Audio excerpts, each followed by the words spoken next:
the hardest working podcast in Portland, Oregon, man. Play no Game. What's up, you guys? It's Cartier Bob back here again at the Pacific Northwest most dangerous, almost 1K certified podcast of all time. Bang, bang, bang, bang, bang, bang. I'm Cartier Bob. I'm Koss. I'm Arthur. And we have a wonderful guest. DJ Solo in the building. Yes. You'll get a proper introduction in a moment. But like, comment, subscribe. Oh, Jesus. We've missed you. It's been a while. Yeah, I didn't know you was passing that off that way because I was real ratchet. Okay, do you want me to say more things? Well, I mean, I usually have a better pass off than that. Okay, like, comment, subscribe. It actually does help in the algorithm a lot. When you like it, it costs $0. But also, we're growing, we're learning, we're loving. And it's been a while if you keep up. And we've missed this guy so much because I've tried it, Andrew's tried it, Koss has tried it, and we actually sucked. Yeah, they do. Our very first segment. Would you like to grace us and bless us into it? You already know what it is. You know, I'm a little rusty. Been out for a little while. It's that special segment of the show called Play No Games. It could be positive, negative, informative. It could be anything you want it to be. All you have to say is, I'm ready to play no games about this. Yeah, you know, back and back. What's up, Robert? What you play no games with? What I'm not playing no games about today. I'm not playing no games about today is because we're probably not gonna get into it. Is Kevin Durant. Oh my goodness. I'm not gonna play no games about Kevin Durant. Here we go. And the reason why I'm gonna say this, KD, hopefully you eventually watch this show. I respect you. You got me out of a dark place. But how you're playing against the Clippers right now, god damn it, we don't need that bullshit today. Let me tell you, Kawhi literally playing like a cyborg. Because he is a cyborg. Anything he throws up is going in. He's playing like how I want KD to be playing. Sorry, man. Kevin's old. I'm acknowledging that. I mean, Kawhi is also taking the whole year off, basically. And, just prepared himself for the playoffs. That's all it is. Mm-hmm. So, I can't blame Kawhi. He's fresh. You think the Suns are still winning that series? Of course. Of course. No, okay. Have you gotten your Suns jersey yet? I hate all I know of you it. had to throw out all the Brooklyn stuff the other week.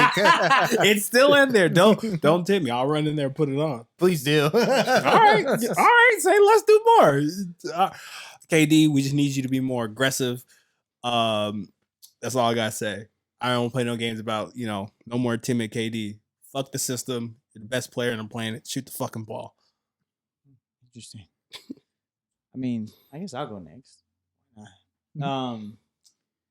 Play no games about calendars. Yeah. Not only for myself, but I think it's just important, especially as you begin to busy your life up, get crazy and chaotic, and the more things you embark on, and just being better asset for yourself is just planning it out, putting it down.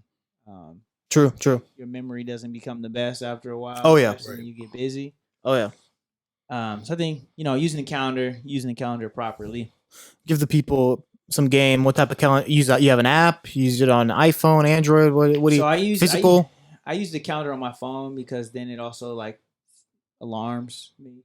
Okay. Different things that's coming, and always kind of, especially if it's something that's far out, I do it like a day or two before, just so I know, oh yeah, that is coming. Or it helps me, so if I'm planning trips or something, I know about other things coming up, and but I gotta do better. I ain't been doing very good, so that's why I'm saying I gotta get better. So yeah, accountability in myself. Fair enough. Oh no.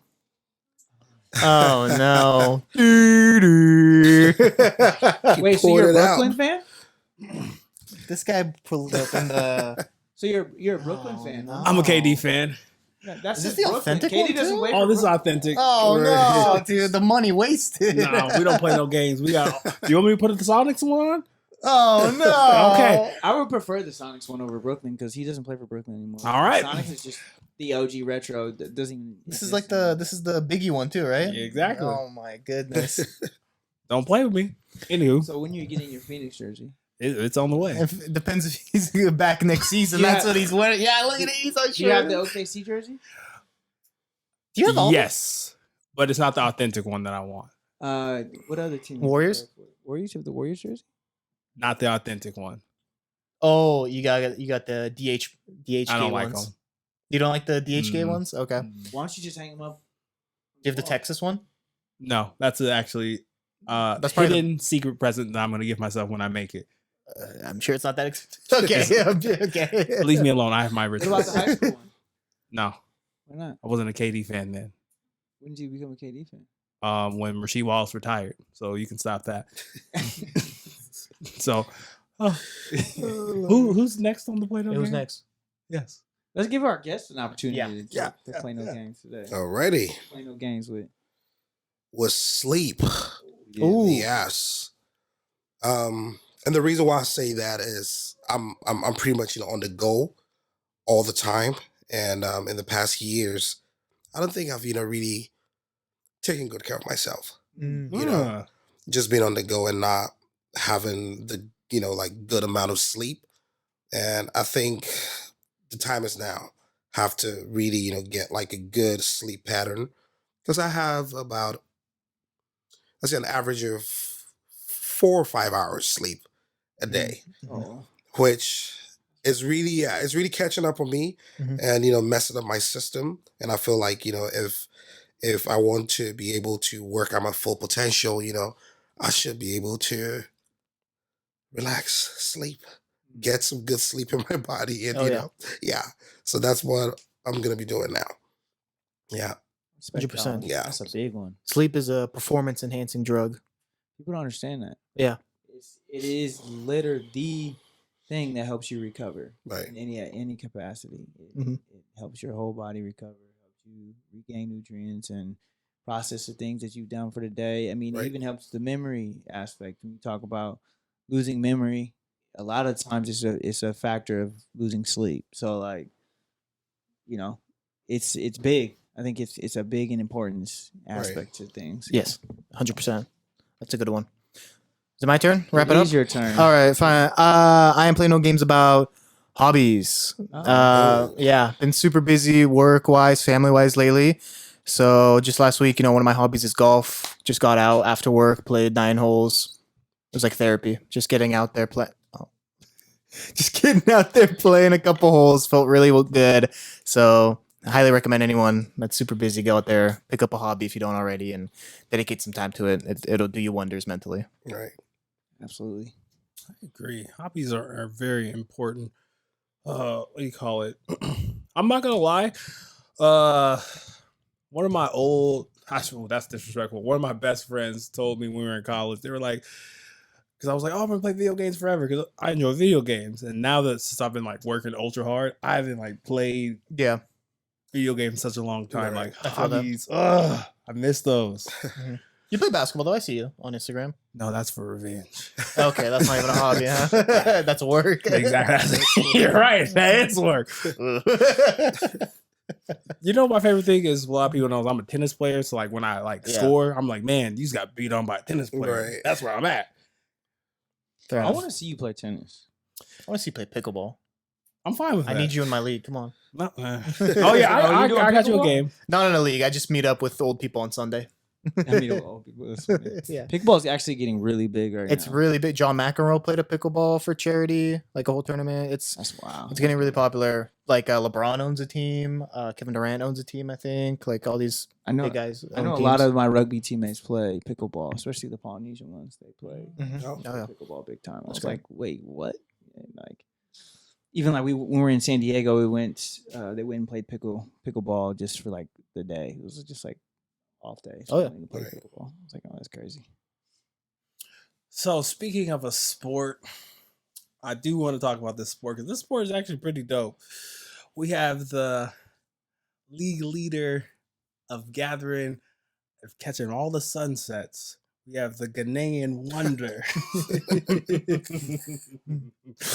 We have Portland's very own and the wonder, and the pride of Ghana here. Yes. DJ Solo on the podcast today. Hey. We out here. Thank you guys so much for having me. Thank you. Actually, before we get started, Yeah. to learn more about you, I gotta let y'all know. When we were making season 3 and trying to find guests, and I was like, we gotta get these guests. Let me tell y'all a story about this man. This man DM'd the page and was like, I like what y'all doing. I like what y'all saying. Right. I want to be on the show. Oh, Yes. okay. I want to say on live tape, thank you. I appreciate you. Yeah. And I got to ask, why us? I mean, so like I said, I came across the page on how you call it on Instagram, and I decided to just go through it, just listen to what y'all talking about, and one thing that struck me was the fact that you guys do touch on different topics all the time, and for me, those are the things that I like, especially when we're, let's say, talking about general things, but then at the same time, there are some serious topics that we want to talk about and get a few ideas, also learn from each other, and yeah, so that's one thing that I did see that I really liked. I was like, hey, you know what, I'll definitely love to be on this, just to see where we are, just to chop it up, get to know each other, see what we doing, just talk about good stuff, right? Yeah. So For y'all who was watching, y'all hear this. Look at this goodness. Free approval. I appreciate that. I appreciate that. I appreciate that. But more importantly, I want to say thank you for that. And to be honest, what really that took, I don't want to say not took for granted. I'll cut that out. But that just took me aback because, that allowed me, because how we look at guests is like we want to do our research. And right. it was just such a great honor that you felt that we did that for you, because you connect a lot of communities. And I know we'll get into Right. DJ and mixing, but like the African community here, Right. like that's one of your businesses that you have where you're connecting Right. so many different African cultures in the Pacific Northwest. Correct. So can you tell us more about that and what you do with that? Right. Yeah. So that will take me all the way back to 2009. So I moved here to 07. Yeah, straight from from Ghana. And I came to Portland. Yes. Yeah. Oh, why Portland? Yeah, why Right. So my late dad lived here for, I believe, 30 something years. Mm. So after senior high school, I came here to follow the American dream, Yeah. Yes. So came straight to Portland, and I was depressed for a year Oh, because right, I was born and raised in the city, so everything is fast, that vibrant lifestyle. And then I come to Portland, I'm like, I'm not used to this, I'm used to being in the house where when I get out of my door, we still have about 2 acres of land, that you're feeling comfortable. And now it's like I can, when I walk out of the door, I can see a neighbor right across. It was a shock, like it was a big, culture shock. And I remember my mom telling my dad, if he's not liking it, just let him go, let him come back home. But I mean, I decided to stick through it, make it happen. Went to PCC, went and then further to PSU, got my bachelor's in science. shout out. Shout out PSU. PSU. Yeah. And then after that, started working in the airline industry with American Airlines. Oh. And then, I decided to kind of start doing the things I love to do. You know, and a lot of people don't know that. You know, I used to be in a rap group back home. Okay. Yeah, Hey, okay. right. Yes, I used to be right. I used to be a rapper. You know, right. Yeah. Okay. And I went to I think was it Guitar Center, and I was like, you know, Uh-huh. I want to get like a little home studio kind of thing. Yeah. But then I was like, you know what? I love DJ too. Like I love when I hear DJs play music. So I was like, you know what? Let me just grab a little DJ equipment. And after I picked that up, the rest was, you know, pretty much history. You know, I started doing a bunch of house parties, you know, for my friends. And then my first lounge, that was a Freak Bistro on a MLK and Russell. Mm. Yeah, you know, so I started building the African community, and at first it just started as, oh, you know what, I love what I'm doing. Like, you know, I love playing the music, I love getting the attention, you know. But then it got to a point there was kind of like a shift, you know, and that is when Afrobeat PDX, you know, came into play, you know. And basically what Afrobeat PDX is bridging all the African cultures together, you know, bringing a bunch of, you know, Africans together under one roof, you know, through music. And I'm a DJ. The only way I can share my story is through music. Mm. So, you know, bringing all the Africans together, that was one thing that wasn't here in Portland years back. Everyone was, you know, like doing their own thing. Mind you, we have 54 countries Wow. make up, you know, Yeah.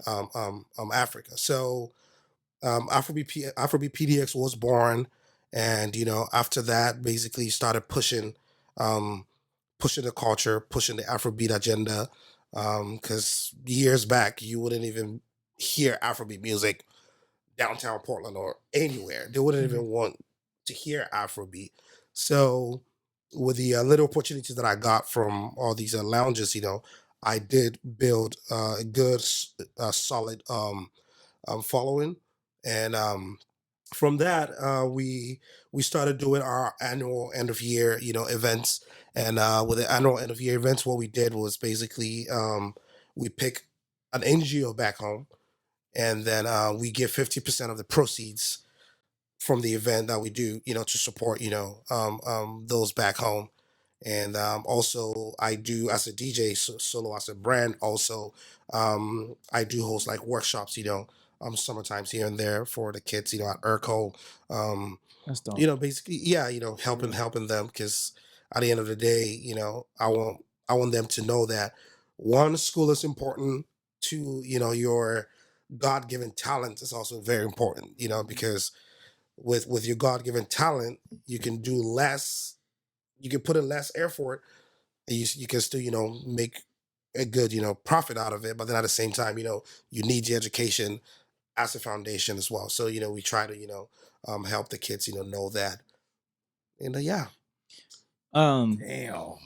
What was that feeling like when you had that first moment of bringing some of these cultures together? Because you know, there's some cultures that don't get along, Right. and so how was it like being able to see them in the same space, vibing, creating this atmosphere that says like, look, we trying to do this together. Right.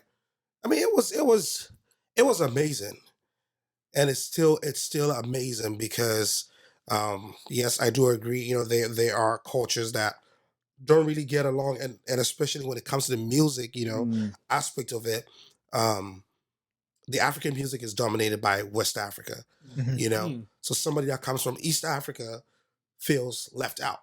Mm. You know, it's not Yeah. like right. You know, it's not like you're downtown playing hip hop and you play trap music, and someone from the West Coast is like, nah, you know, I'm not feeling it. You know, maybe you might hear that, but when it comes to like the African music, you know, it happens a lot.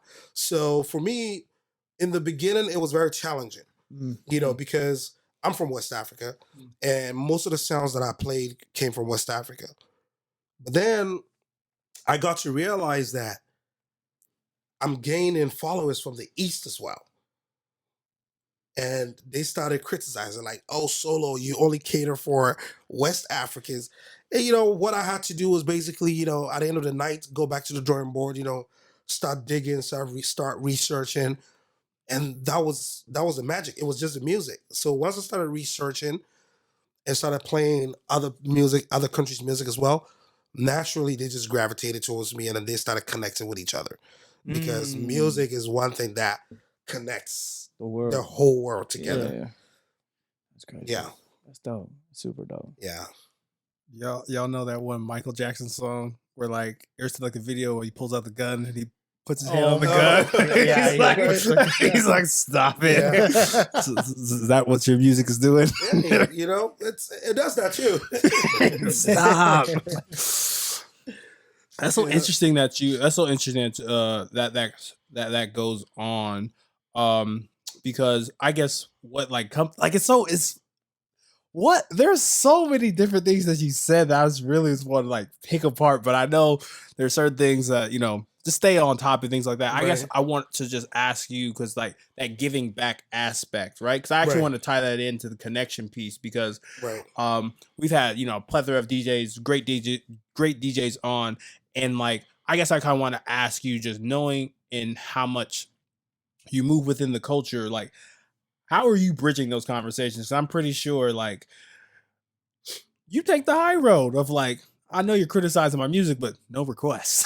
Calm down. Right. Like, how are you facilitating those conversations when that is like going on within the space you're creating? Oh, let me see. Let me see here. Where do I start from? I would say, you know, for me now, I would say, you know, I'm a cultural ambassador. You know, yes, that's how, you know, I see myself, one, and especially being here in Portland, Oregon. You know, where right, Wow. where, you know, it's I heard we're like 6% now.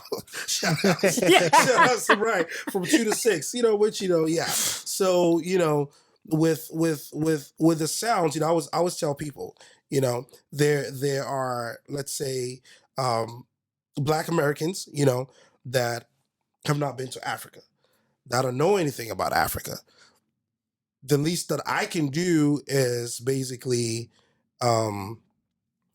bring us together, you know, through the sounds that I'm playing, you know, through the events that I'm curating, you know, because it's not just about, hey, let's just get dressed, let's go to the club, let's go turn up, you know, look for some girls, all that kind of stuff. Yeah. It's normal, but you know, at the end of the day, you know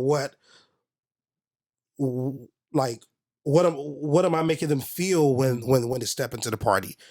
Yes. What are they going through? And I know for a fact that, you know, like my sounds has worked a lot, because I get a lot of like people that walk up to me that tell me that, listen, when I was going through my divorce, or when I was going through my how do you call it, my breakdown, when I was depressed, your sounds kept me going, you know. That's deep.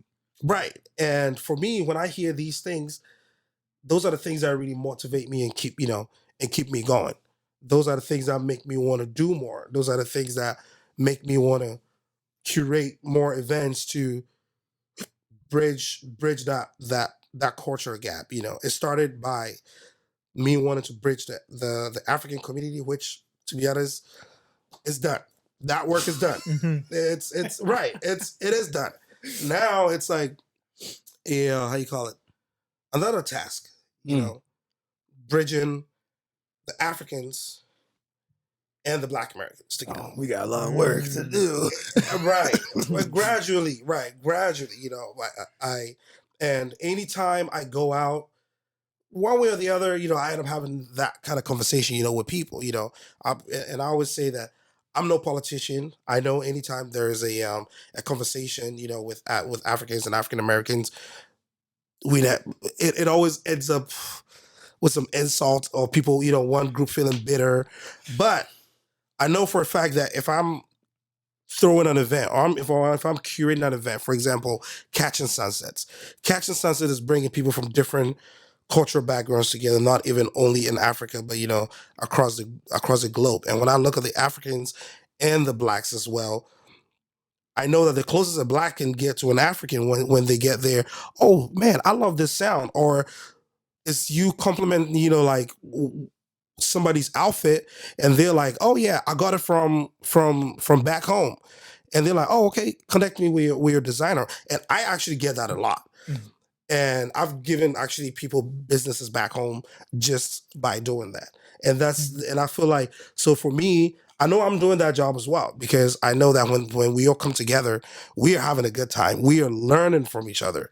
And that's, that keeps me going, and that helps, bridge that gap. How do you teach people who don't understand Afrobeat, Afro culture Right. in the process of playing this music? Because I think there's a lot of people who step into these stages, these moments of this where Afrobeat is playing, and they're Right. like confused. They dance, but they're more confused. They don't understand the cultural aspect. Right. Oh boy. I would say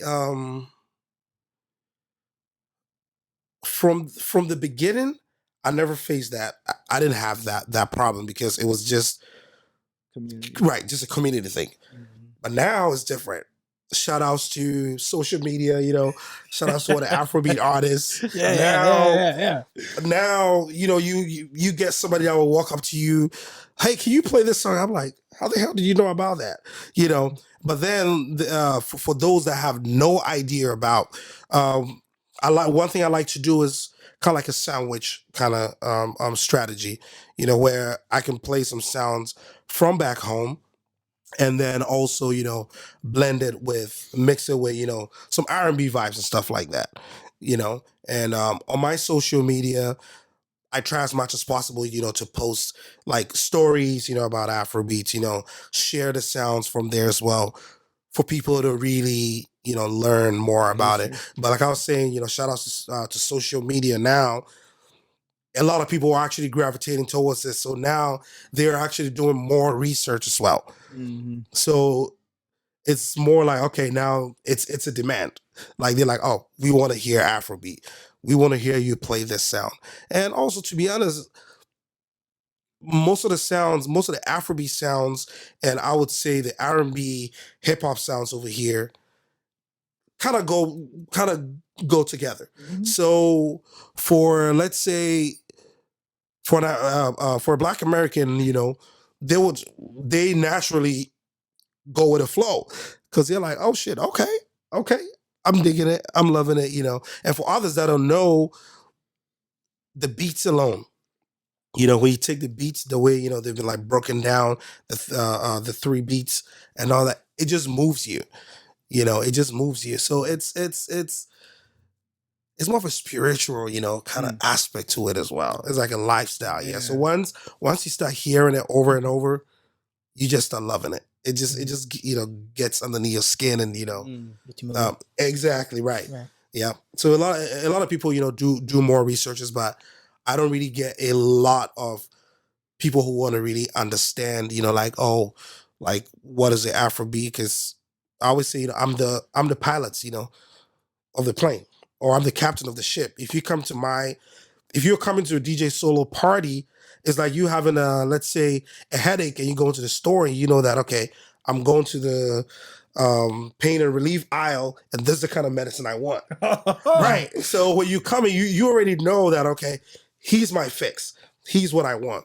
So when they come, they're ready to go. Or they have friends who've experienced the sound, and they're like, hey, you definitely want to come check this. And when they pull up, it's just history. Yeah. I'm curious, do you think you could speak on the animosity between African Americans and Africans? I found that interesting, and I wanted to touch base that a little bit on that one. right, and that's a very deep, that's a very deep conversation, like I was saying from the beginning, like us in Africa, we don't, in schools, they don't teach us about, African American history, and I don't know if here we do, they teach that, vice versa. No. But No. right, Or bare right, a little bit about South Africa, right, exactly all. right. So for me as an African, it's it's easy for me to come to America and be like, oh well, I'm an African. You know, we love to go to school. We come here, we study, we go to school, get our grades up, Yeah. get a jobs in the tech industries and all that kind of stuff, make money, go back home. You know, that's all our dreams. When we are coming here, we get on that plane. We want to come make a better life here, go back home, and establish ourselves. That's what we want to do. But then, being here, in America, it's you just start learning, other things, and for example, when I talk to my friends back home, they're like, "Oh yeah, you think like an African American." Oh shit! Right, and they Oh. have there's a slang for it, which so we call African Americans akatas. Right, that's right akata. Right, right. Is that gonna get us canceled? Oh no! Oh no! No! Oh no! No! No! Yeah, We yeah, use right. That's the word for it. And 90% of, let's say, African parents, when you're leaving the African soil, would even tell you to be very careful about those African Americans. They are crazy. Yes. Oh no, and I'm dead serious. Uh-huh. They would rather you get closer to Caucasian than to an African American, because back home as well, we see all these Caucasians, like white folks back home, and with their businesses, and we look at them as like the gods, like that we give them that respect, or that kind of stuff. But then when you come here, it's totally different. And like I say, it's ignorance. We don't Yeah. we haven't learned a whole lot of things. And so one question that when I hear us Africans going back and forth, which that conversation is going to be, it's still going to be had. But one thing I always ask is like, rather than us trying to figure out who's the best, what, for the Africans, we need to ask ourselves, what does Black History Month mean to an African or an immigrant? Let me put it that way. Interesting. And Interesting. right, and That's an interesting concept. a friend of mine also, they also have this podcast, and they actually brought that thing up, like, what does Black History Month mean to you as an African? And when I listened to that, I was like, damn. Mm. I'm sure 90% of Africans, if you ask them that question, it will take them about 20 minutes. It will take us about 20 minutes to answer what does Black History Month mean. Because while, Black Americans are marching, Black Lives Matter, fighting for equality, I know some of us Africans are picking up overtimes, working, trying to make that money and, go back home. This is your home. We are just here as, let's say, going to a place to work and go back home. The way we think, the way, the Black Americans think is definitely going to be different, because it's your home. This is not my home, but I feel like that's where we also fall short by not thinking that way. So we feel like, okay, we come here, we want to work, do whatever we want to do, and go back to build our mansions back home and live a very good life. But forgetting that this is your home, you guys are not going anywhere. This is where this is where you were born.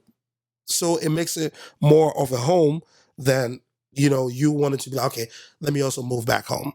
So that's why I feel like that difference is that we don't understand, the African American culture sometimes, and because of that, we kind of, yeah. And that's such a big piece. And this is why I'm like, I'm very thankful for you just saying, just understanding, and thankful for like my guys that I have. And like I have this like, we have this like running joke between in our friendship, we call ourselves the spectrum, because we get the I'm African American, one of my other friends is white and black, and then my other friend is Zambian. So like we hit everything. We're in Right. like, I remember one time, I don't think he would mind me saying this on the show. I remember one time we were traveling down to like U of O for a game, and like he was just talking about his perspective of being a black man in college, not college, in high school, and now he's black and white, and just like the trials and tribulations from like his like upbringing of like, and I'm just like, for me, just being like, African American, where people just see that, where I'm like, I don't have people like questioning, Right. me, and like, I'm pretty built. Right. And like I'm saying my friend I'm speaking of was definitely pretty. You got something to say? No. That was a really interesting little laugh and everything. And I guess it just hit me like really differently when he was just talking about like the things that he had to go through. That's something that I would never think about. Because like I've had a few people will be like, "Oh, Robert, you talk proper, you talk white," and I'm like, fuck off. Right. I'm like, you're dirty bastards. Like, you can't read a Dr. Seuss book. But anywho, that's we not go here or there. But that's the big piece that I actually want to play up, that understanding where like I think we all get into like the pain or trauma Olympics, where I would rather want to understand your pain, because when you understand what someone's going through, you're just more careful. Where I'm like, Correct. you know what? Even though I may not agree with that or things like that, but I'm human. I'm willing to understand your plight. Right. And I think that's the key piece that goes in a lot of different stuff, where that unity doesn't happen. Where I'm just kind of like, I just want you to understand, not fix. Fixing, that's got to happen, but like understanding comes right. first. Correct. So one thing that I think I challenge folks to understand, I think it goes kind of back to what you're saying. My challenge is, you guys say like Black Americans or African Americans, like this is their home, and Africa is our home. And I think that separation divide is where we have a lot of our feud, because like a lot of African Americans were stolen Correct. and brought here. Right. And so I think it's like, when it comes to choice, it's like there's no choice there. Right. And so like hearing you say like Africa is our home, and I respect that, but it's like this was actually stolen land from Native Americans who were here, Right. then processed to be ours, to say like, now this is where your foundation is. And I think, as you talked about, like a lot of Africans don't understand that history of America, and it's like, for me, that's why I think our whole frustration, my frustration, I would say, comes in this understanding piece. Is Right. like, there is no difference between you and me. Like, Correct. if we take my DNA, Right. it says I'm from Ghana. It says I'm from Nigeria and Ghana Yeah, too, right. right? Mhm. So like, Right. I'm actually from. so you know what I'm saying? So Right. it's like, I think that is what we have to begin to kind of see, instead of look at each other as, I'm from here and You were there. from right. Yeah. And there's a reason that there's this idea of separation, and there's purpose behind it. And I Right. think the stronger we are together, and I think this goes back to your music piece, when you Right. talk about bringing people together. Together. Right. I think these conversations begin to happen once we sit down and listen to that music first. Right. And now we can be in the same room. Same as bringing these other countries in that have been feuding. Now we can actually sit down and have a conversation, because, oh yeah, I was just dancing with you on Saturday. Right. I know what you about. Let's talk about some of this stuff that's Exactly. Right. And that's how the conversations, always spark up, because I know that there's a young guy here who he works with black young black young black kids. I'm trying to Word is bond. yeah, word is born. Yeah, shout out Lakiana. Yeah, and we actually did have a conversation, because the students are actually going to be going to Ghana. And Oh, so, shit. yeah, so we did have a conversation, and I'm actually going to be connecting him, to a few, people back home who are going to help them with the projects, that they're going to be doing and stuff like that. Awesome. And that's what I love, because That's the beauty. exactly, That's the beauty. and I met him through, I would say, I think he came to my party, or when I used to host a lot of like kickbacks, at the house and stuff like that. Friends do bring friends, but Mhm. mostly it's other parties. When they bring their friends, they just start to connect before you realize, oh, these two guys are developing an app, and I'm like, oh yeah, they met at my house. And the funny thing is, like, a lot of people, I always say that man, Solo, it's like you just keep connecting us everywhere. I'm like, well, that's what we need. That's what we need. We need that connection. We need to bond. We need to come together, because together, when we are one, we can, change the world. Like, I mean, we can definitely, with like you're saying, with us Africans, with African Americans, we together. I mean, come on, who's gonna stop us? Like, And I mean, and it's not I even have a like, few. no, like, right. I Oh love yeah, they would you. love to, right? no, Because love you, right, people. what you say makes a ton of sense. It makes a ton of sense, Right. and I'm all for that. right, And I think that is the beauty of where we need to go when we talk about love and we talk about all this, like building these bridges, like your son says, man, like these connections, these bonds, these bridges being built create so many more opportunities. opportunities, right? I mean, Costa's from Romania, and if Right. I want to go to Romania, I'm not gonna just pop up in Romania if I Right. know Costa from Romania. Right. I'm gonna hit Costa and be like, "Hey, bro, where's the places to go? What can I do?" And automatically, Costa's be like, "You know what? Let me holler at my cousin. Let me holler at so and Right. so." And when you get there, now I just made not only a connection with him, I Right. made a connection with his With- family. Now I correct. can bring my family. Now they Mhm. can make connection with his. It's just building these connections and these bridges that not only now we have an understanding of one another, Right. we have translation to one another. Right. His family has translation to me. Right. And that was one of the biggest things I seen when I went to New Zealand. I went to New Zealand for a month and a half, and I met a family had never met a black person before in their life. Mm.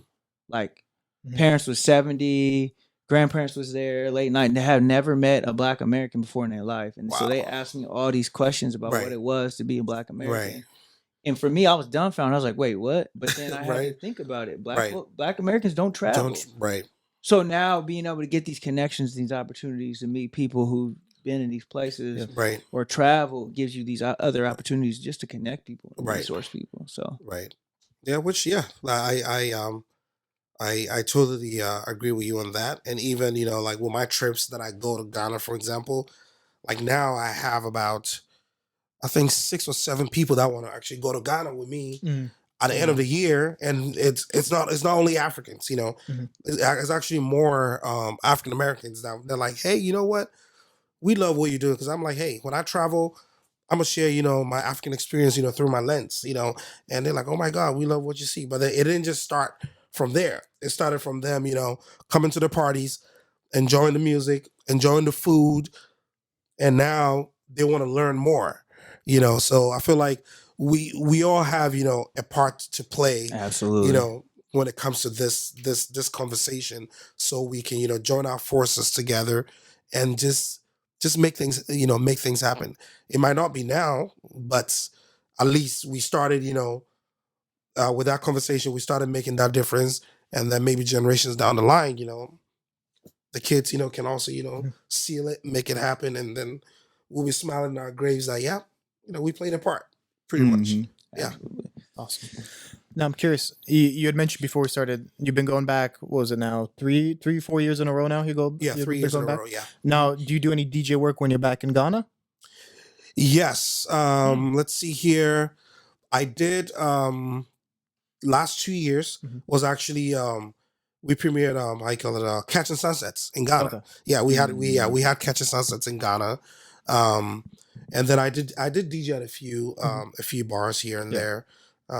I try to not do a lot, but now I'm trying to, There because you go. I want to relocate back home.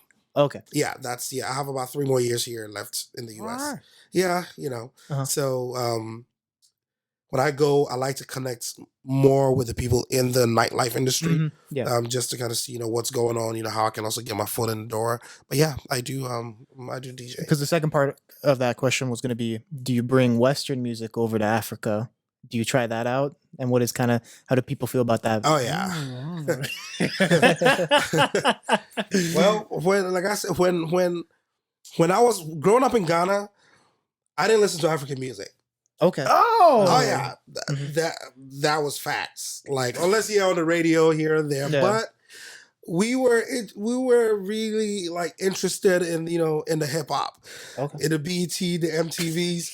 That was the lifestyle. Like, you ain't cool if you're not trying to be an African American. That's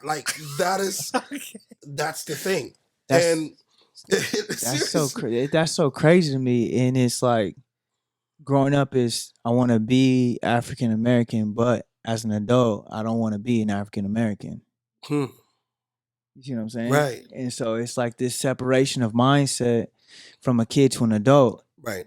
not realizing it's the same dream that you was chasing as a kid. Right. So it's like I didn't mean to cut you No, off. no, But no. it's- But no, that's that's definitely a good one. Yeah. So yeah, they listen to a lot of hip hop back home. Okay. At least now I feel like it's changing a little bit with Afrobeat kind of dominating the music industry now.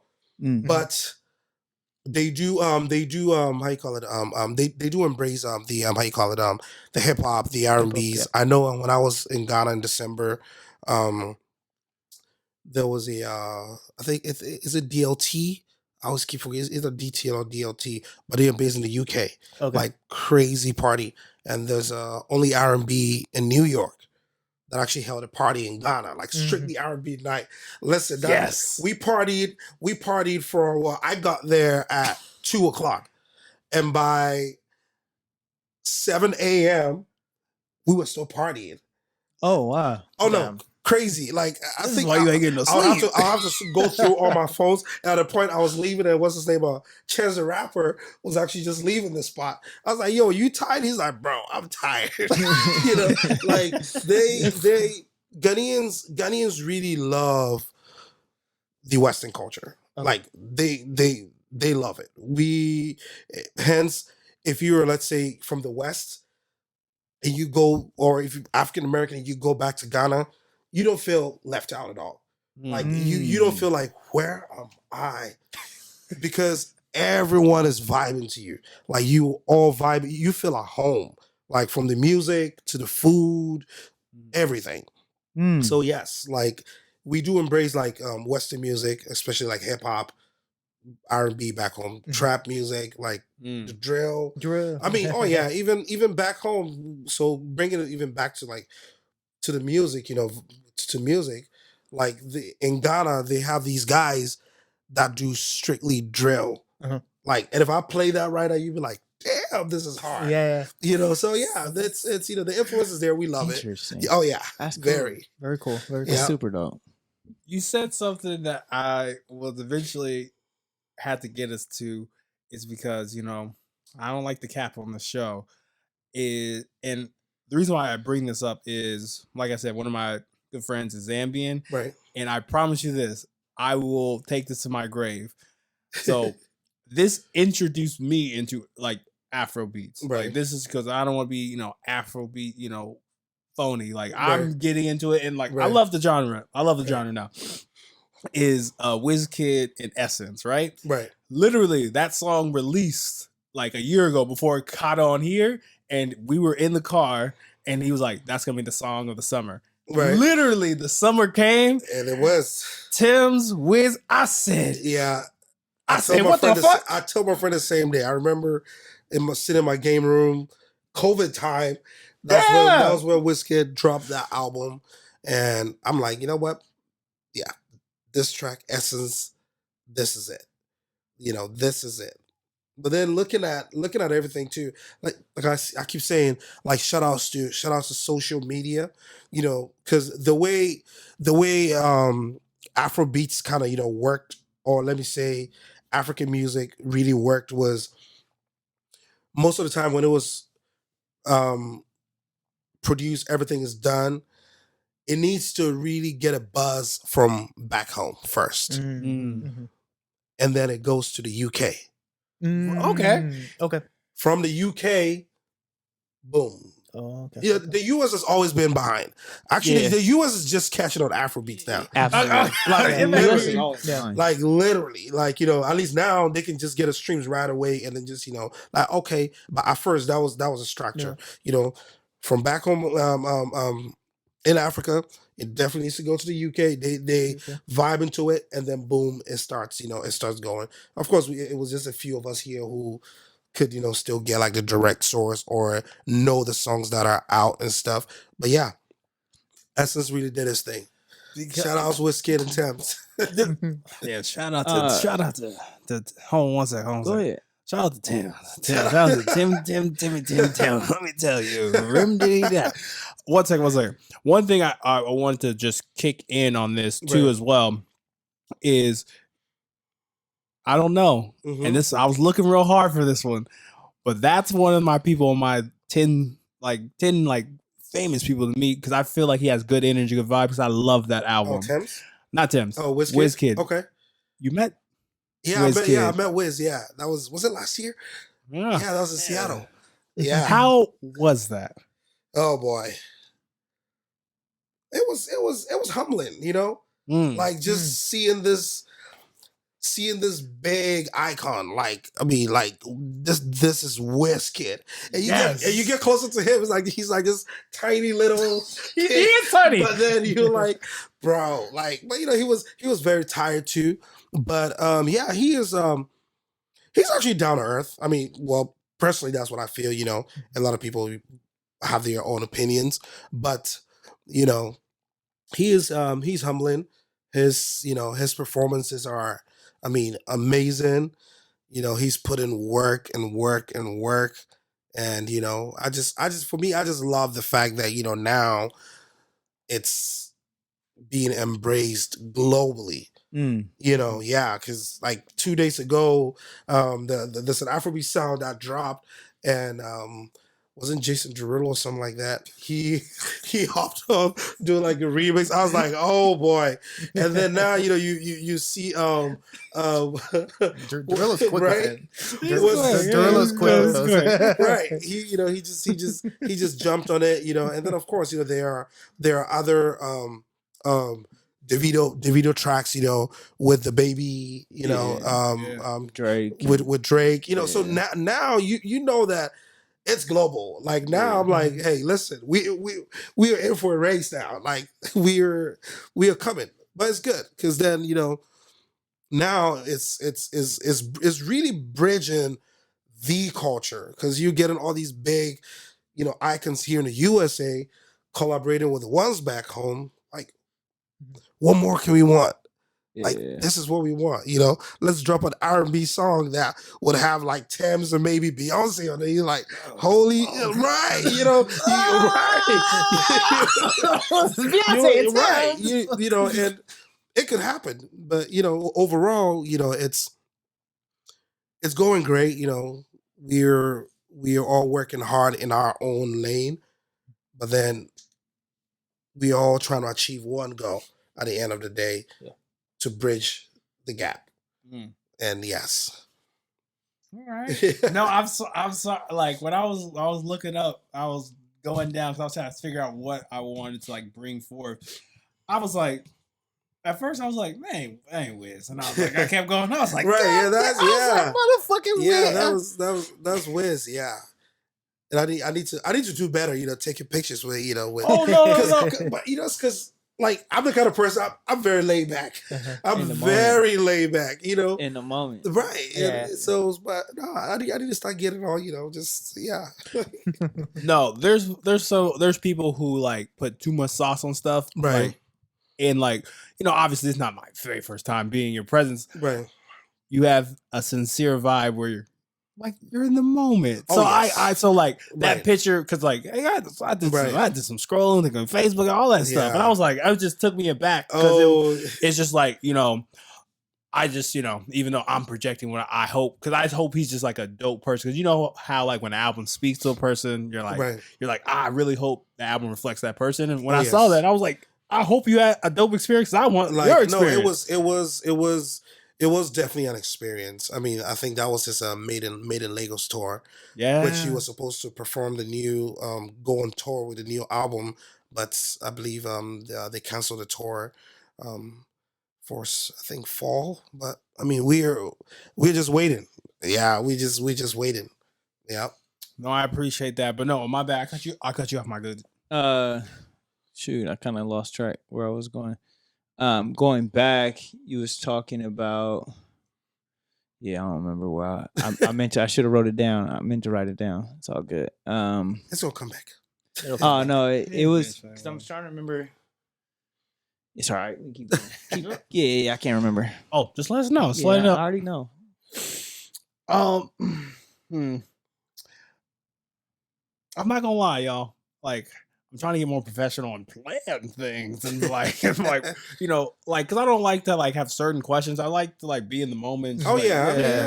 yeah. Just and like we literally hit all the questions I had because we were Yeah. talking about like, cause I was going to talk to you about like, you know, catching sunset, that process, like the business aspect of it. But you definitely touched upon it already. Yeah. I mean, with the with that one,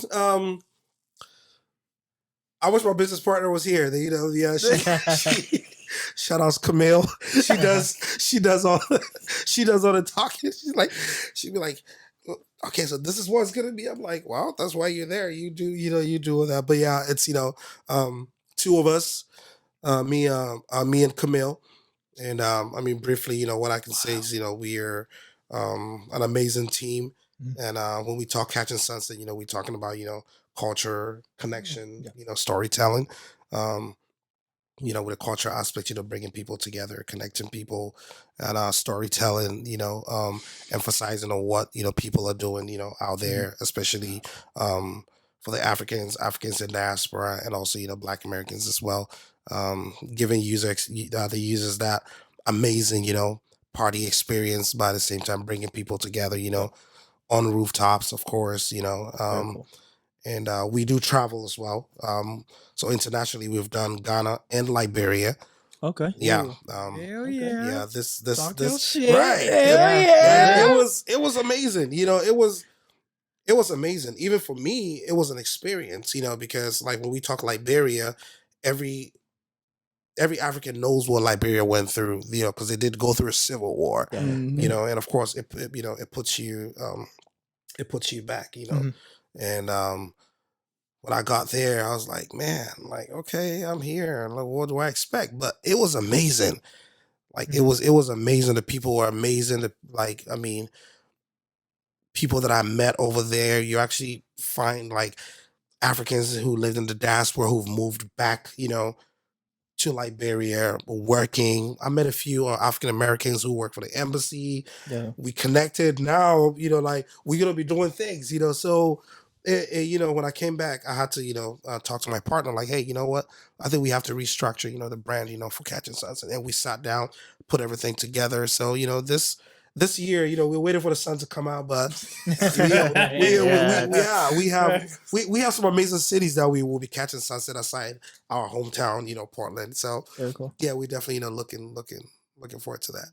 Yeah, that's my baby. I hold it to the heart. Yeah, yeah. Catching sunsets. Yeah, yeah. So you talked earlier about how music had to go from Africa Right, to London.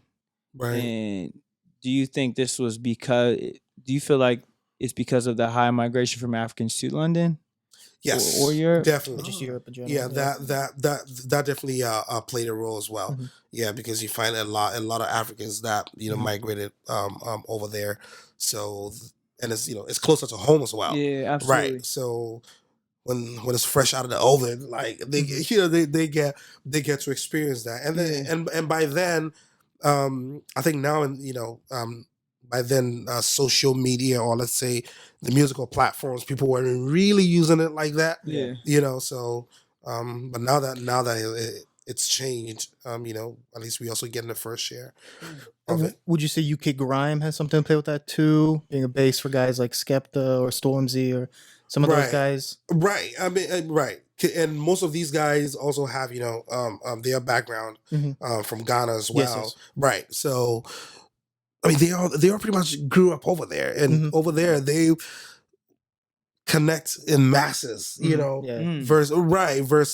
Versus. I mean, here in the U.S., you could find some, but not in Portland for sure.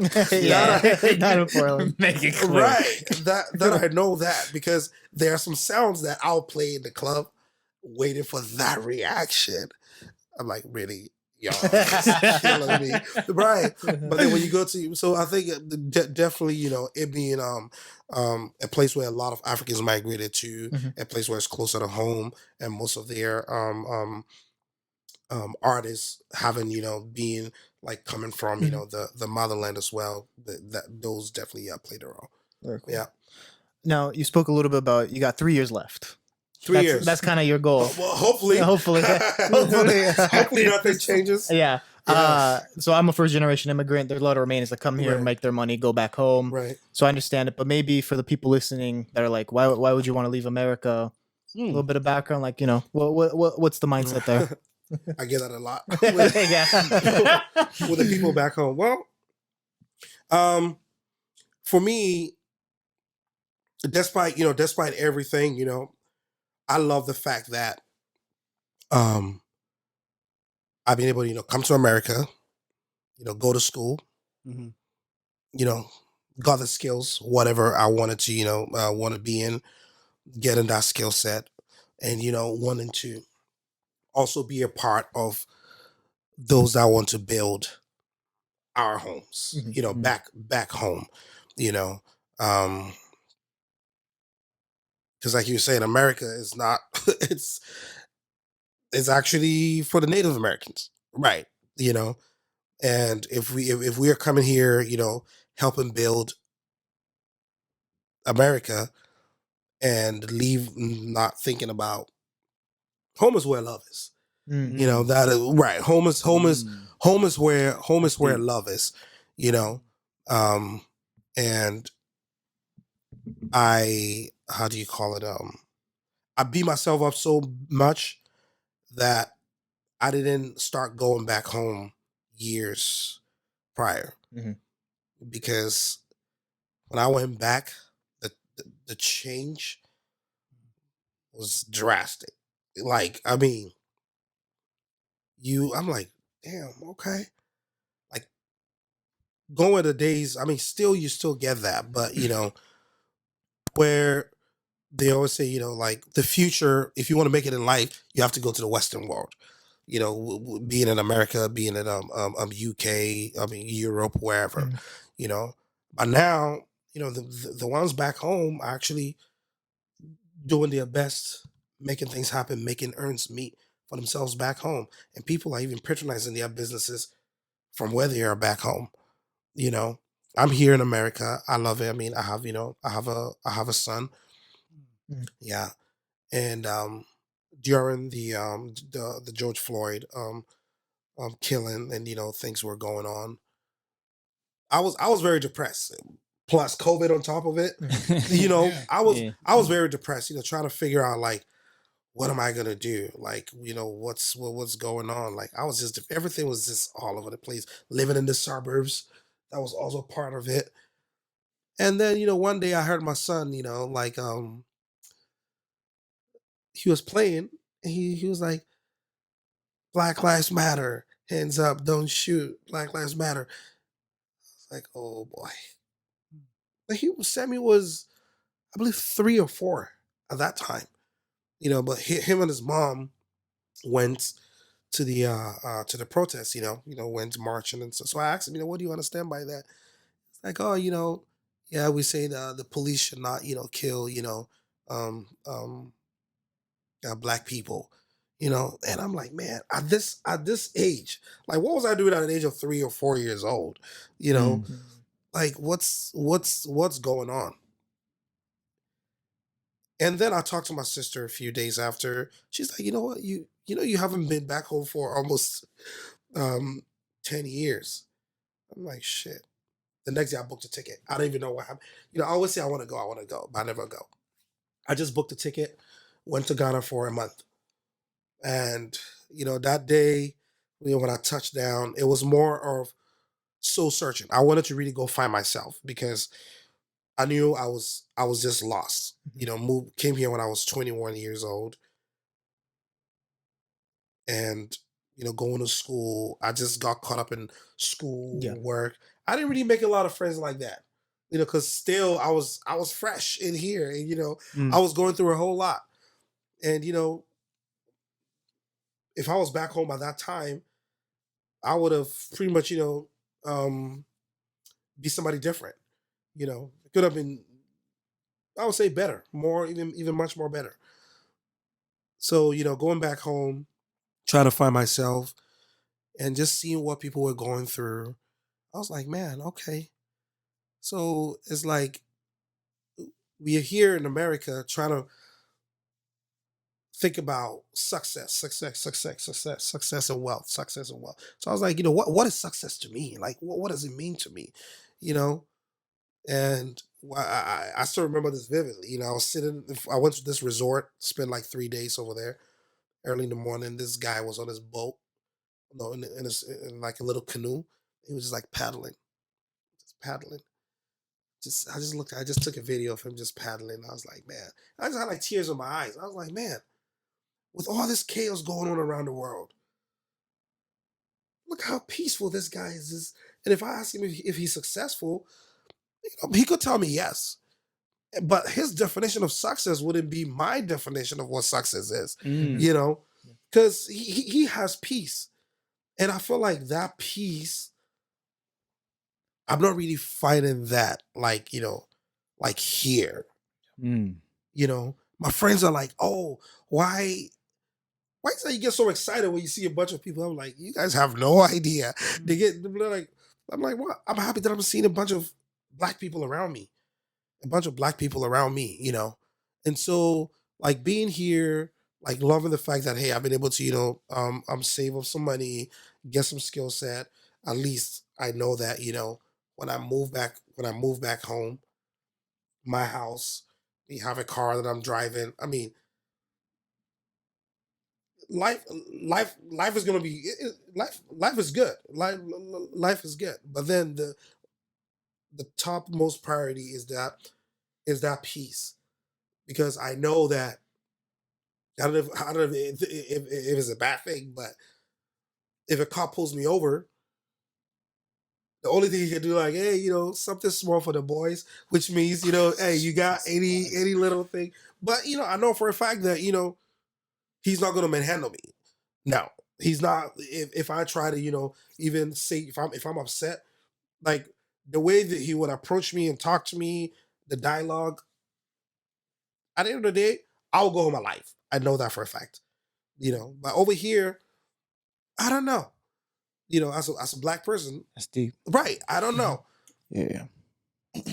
I'm glad that you I'm glad that you ended it that way, because here what we kind of do here is like we want to like open people up for like conversation. And we'll just say, for the people who will definitely listen to this, because I always like to come into a lot of things with an open mind.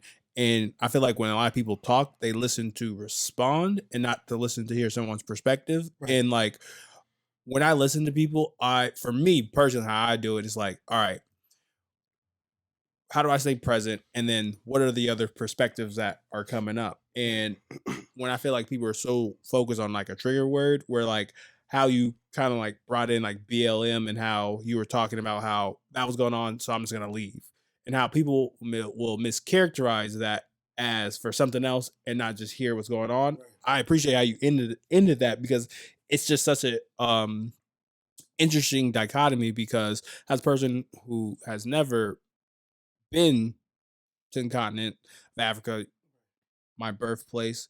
Shout out to my brother. We are Ghanaian, or I butcher that. I struggle with pronunciation. Yeah, Ghanaian. Sorry. Sorry. I get better. But it's almost kind of like, I understand. I want to say I really understand where you're coming from. Where it's kind of like me growing up. That's the police. Like that's very American. Like I have to. And like I feel like people will miss that, and they will mischaracterize what you're saying is like you do not care. Oh no, I do. Right, I do really care. It's and me. That was pretty much like telling a story before. I kind of right. I kind of land, but it's for me. It's more of that that word peace, that peace of mind, that and also for me, it's like home is where love is. Home is where love is, regardless of anything that I would do anywhere. you know Yeah.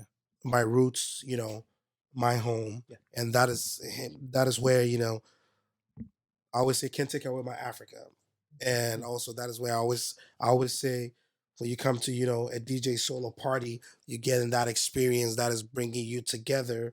You're connecting with people who, will be are from the motherland. You guys become friends in one way or the other. You go online, do your ancestor tree, like, oh, I'm from here. And people walk up to me and they're like, Solo, oh my God, I did my ancestor tree. I'm from here. I'm going to visit. I'm like, yes, I love it. And I tell people, just come, just come visit, come check it out. Yeah. Come check it out. See how your spirit connects, you know, All with right. the land. Oh man. Once it does, then you would want to, and even for me, I've been going, like every year back and forth, back and forth, like I said, Yeah. connecting with people, just so that when it's time for me to move back home, I know that everything is set. Yeah. My girlfriend's always like, "Oh, I don't think here is. I don't think America is meant for you, because the energy when I see your energy when you are back home is very different. From here, I'm like, yeah. I mean, well, I mean, I am from back home. I love back home.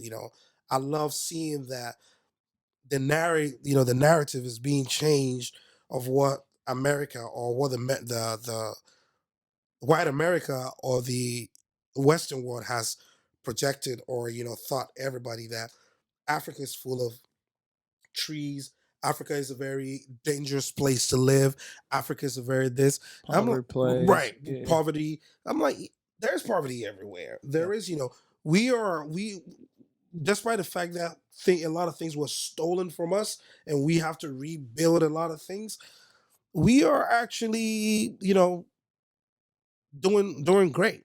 I mean, if I know, like, Ghana's like, the number two um safest place, like, in on the continent. I stand to be corrected, but yeah. So we are actually doing what we have to do, and making things happen. But yes, I do love um the blacks. Blacks in America, we are all one. And I know, when we were talking about earlier on, when you said, this is my when I said my home, is back home. The blacks, their home is here. I said that also because there, sometimes there'll be, let's say, some black folks who will be like, well, I can't. This is where I know. This is where I grew up. This is where I know. So I can't go back, anywhere. This is where I know as home. And so yes, if this is where you know as home, now you're uh fighting, for equality, but instead of us as Africans also being part of that fight, that, hey, you know what, this is what our brothers are going through.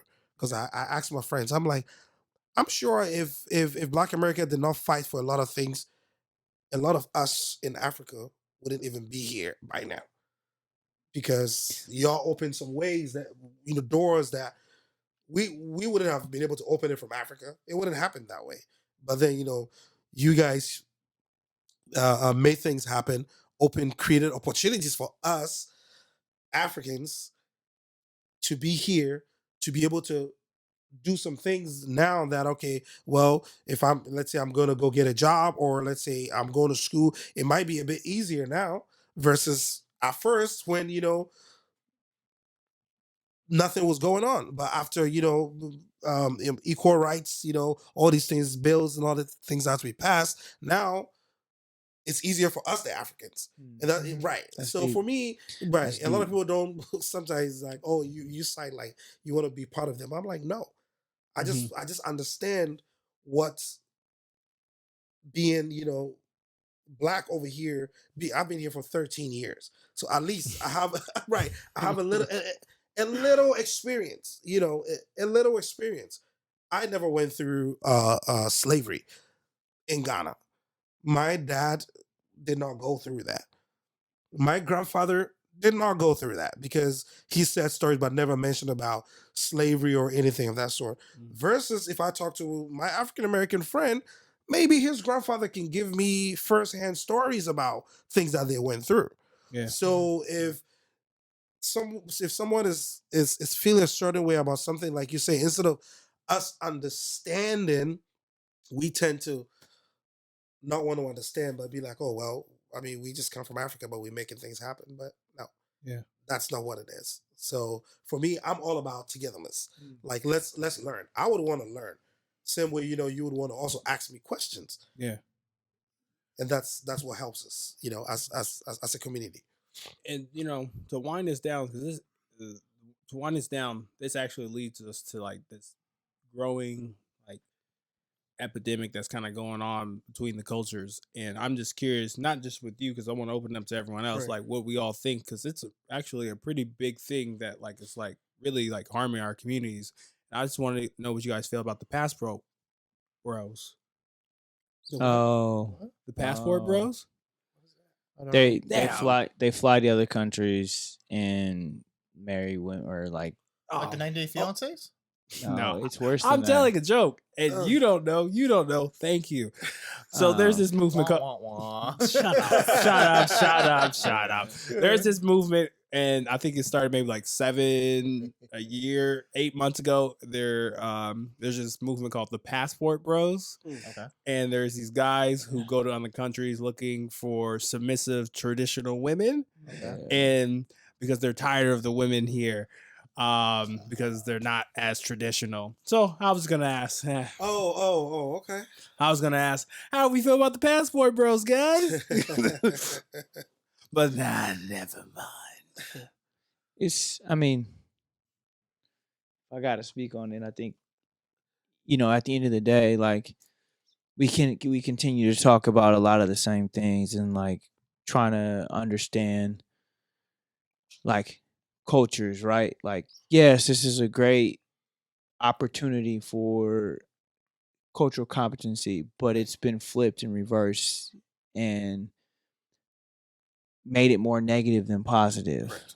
And I feel like the ones who lose out on the end, or a lot of the black women who are actually looking for black men, or or uh, this whole idea of the women empowerment movement. Like, you want to find submissive women because you don't want to have to deal with a lady who's going to stand up for herself, or Right. a lady who's strong, or a lady who has a mindset that's actually could be encouraging for you and yourself. Like, I don't know. So I just think there's I- always some raunchy I- stupidity. Oh, No, I was gonna say, I think on my end, I being an African, I feel like it's also a how you call it, miseducation, because when I was in Ghana, for instance, I had a friend who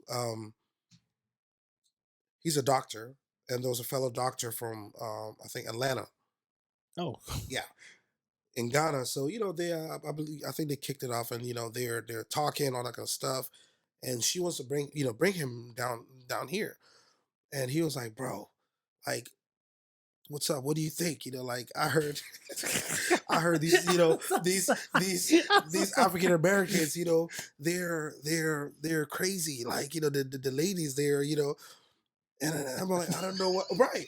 And I'm like, so I told her, I'm like, no. I mean, I've dated an African American before, and that's when I knew that, they are the most supportive women out there. Like, listen, I told him, I'm like, bro, listen, if you want to do your business, she's like, oh yeah, she's me asking me about my business. I'm like, yeah, because she sees the future that you guys have, and she wants to support your business. She wants to support you guys' growth. Like, they will be behind you 1,000%. But don't think if you fuck them over, you know,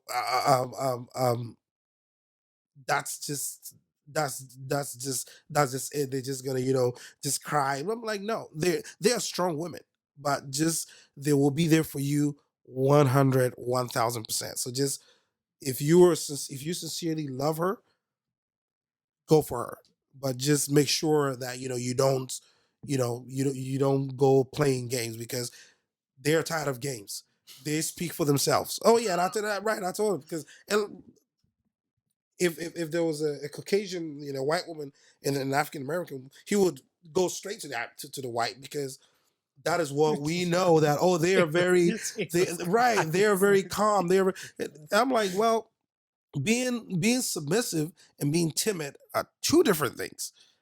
I can be submissive, but I don't want to be Talk about this. right, right. Yeah. So, and I think a lot of like the men, we sometimes like, okay, well, if I want her to be submissive, that means I want her to be very timid. Like, yes, sir. Oh, okay. No, no, no, no, no. She can be submissive, but at the same time, stand up for no BS. And that's what black women are. She's submissive, but she's not gonna take your bullshit.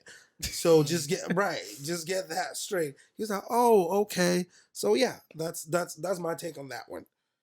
All right. So, cost. If I'm a single man. If I wanted to go to I tried to roll my R's, but yeah. Could I pass for 100%? A lot of people do this in Eastern Europe, Romania, Ukraine, Belarus is very popular for this.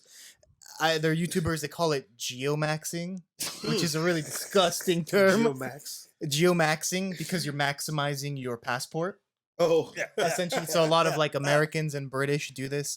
They use it more as a way to sleep with women, having fake promises of all this. Because women tend to look for relationships. I'm so mad that women just tend to look for. It's just that's how Eastern European women are. They do this in Thailand as well. But essentially they go, give them false promises, sleep with them, and leave. So a lot of people do this already, unfortunately. Wow. So if you went, I think you'd have some success. If you want something serious. Oh, I saw like a Thailand. I know you aren't though. I saw a Thailand video of like a black guy walking down the street, and I was like, "Oh my god!" Like women were just rubbing all on. Yes, yeah, right off the street. Yeah. Keep your hand out of my chest, you freak. No, that's very interesting. No, and we can round home base with this. And the reason why I kind of wanted to bring up Passport Bros is like I'm a very understanding person, but I wanted to say my take on it. If you are really toting that I have to get out of the country to get a woman, right. Your game must be weak, bruh. Yeah. It must be that weak where you gotta go and think you have to prey upon other people and things like that. Where I'm like, oh, have some fun, go have some fun in the red light district, whoop de whoop, tell your group chat. But if you gotta be like, I'm tired and I'm fed up, these women won't give me any pussy. So it's very. I appreciate all of y'all with that, because I'm not gonna lie, I felt like a uptight noob, because I'm like, man, this Passport Bros just sound like niggas who don't get pussy. Passport Bros. I didn't even think of it like that, but that's such a real statement, right? Like you gotta go find a submissive woman because you can't find a real a real strong woman. That's so to speak. You gotta put the difficulty down. It's not about finding a strong woman. Your game is weak. Have their way, have their way. Do whatever they want to do. Pretty much. Yeah. Go out and come home anytime you want to. Do whatever you want without your partner saying anything. But that's what it is. That's all it is. They just want to be able to. Well, then you might as well just go pay for something. Right. I mean, that's right. That's crazy. See, we just trying to raise our black women stock. We look at the analytics. We love y'all. See, we just want everyone to have real conversations. We don't sugarcoat anything here. Right. And I just want to say from the bottom of my heart, and I'm gonna have to send this to you, but we have this new thing that we have, and we haven't unveiled it, and it's a little bit more or less on me, and I, as leader of this ragtag group, I have to fall on the sword of I didn't do it. Is we're gonna have to have you sign and get your autograph so we can put it up in our studio. We're working on it. I'm gonna send it to you. Okay. Send it back. Okay. And we're gonna and we'll put it up in here. But I just want to say thank you so much for donating your time. It's a pleasure. Yes, it's a pleasure hanging out with y'all. Definitely a good one. Mm-hmm. Absolutely. Yeah. Thank you for sharing culture, stories, everything. Oh yeah, definitely. Anytime you're free, come out, come shake your body a little bit, vibe, connect with people. I mean, because there's a lot of amazing people here in Portland, especially black folks in Portland. Um, Everyone is doing an amazing job, you know, just doing what they have to do to help, us come together, be productive, and and I love that. Wait, before you say your last thing, he said something that was very interesting. He said, "Shake your body," right? Right? Actually, there's one person on the show who really likes to shake his body. He brings this up all the time. Really He well. brings us up all the time. What are you talking about? I'm just saying. I'll be there. I'm so glad. Yeah. Okay, just want to make sure that's known. Man, I've really enjoyed this conversation. I think it's important sitting down and having this cross culture conversation. Right. Is truly impactful, especially just like as a Black American, not understanding the mindset of a lot of like foreign Right. immigrant people. Like Right. Cost brings one perspective, and I love hearing Cost's perspective too on being a first generation immigrant, but really embracing this immigrant mentality. Right. Has definitely, man, like allowed me to flip the coin when it comes to having conversations with kids who are immigrants, Right. in any facet, right? So it's been truly a blessing. And before we get out of here, we always got to have our guests let the people know how they can get a hold of you, how they can tap in, figure you Right. out, where you playing at. Let them know. Right. Okay. So on Instagram, DJ Solo PDX. So DJ Solo _ PDX, and or just to make it easy, you can go to Afrobeat-PDX.com, and then you can find all the upcoming events up there and all the good things we are doing. I'm on Mixcloud as well, DJ Solo PDX, if you want to listen to some good African music, or not necessarily just African, but some good music, to keep you going while working, driving, or anything. Just tap in Mixcloud and SoundCloud at DJ Solo PDX. Oh yeah, it's been another amazing episode. I'm Arthur, I'm Cos. I'm Cartier Bob. and it's been a Another amazing episode. I was about to say that, yeah, because I usually go last. Make sure you like, subscribe, hit the bell. All that stuff plays an impact. And if you would love to donate to $Hero, Bob. just to pay the bills. Yeah. But thanks for listening. Another episode. We out. Peace. We good. Boop. Probably wondering if I think of you. Sorry, I'm for the bag right now. Yeah, I'm for the bag right now. Yeah, for the bag that I never had. Yeah, you probably mad right now. Yeah, I got a 2-piece now. But shit, I think they call them groupies now.